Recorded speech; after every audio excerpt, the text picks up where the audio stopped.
Happy lunch time mga idol. Piyansa dito tayo ngayon sa truck lang, nagpapahinga. Lunch time namin, kakatapos namin kumain. So si Toto Bunis sa piyak. Si Ariel, oh. Hi sa ating vlog. This is Kuya Tagski. Oy, unin ko. Like and share ng ating vlog mga idol. Pahinga lang tayo kunti.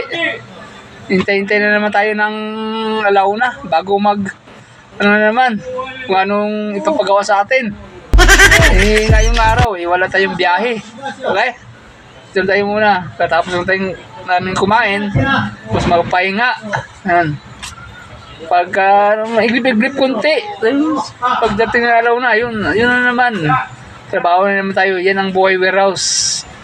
Kung sa labas naman tayo, may biyahe, doon naman tayo, maghanap tayo ng mga customer natin na mga client, yung pagdideliveran. Kaya ngayon, dito tayo sa warehouse.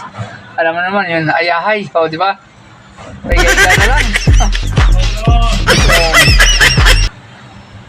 Iba talaga kapag dito kasi nakakapag-relax ka ng maayos. Isang oras din to. Kaya ang isang oras, huwag natin sayangin. Kaya may panahon tayo matulog tayo. Kung wala, di bahala ka sa buhay mo. Isa tayo, magpahinga tayo ng ayos. Alright, like and share na natin mga video mga idol. Okay, hanggang dito lang muna tayo. Magpapahinga na tayo ng saglit. Naku, ngayon nag-ingay dun Saan yung Papa Bones? Ano pala sa kabila?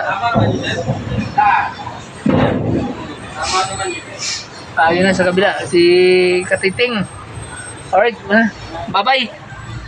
Maayong udto sa tanan ng mga Ilonggo at Ilongga dyan. Bye-bye.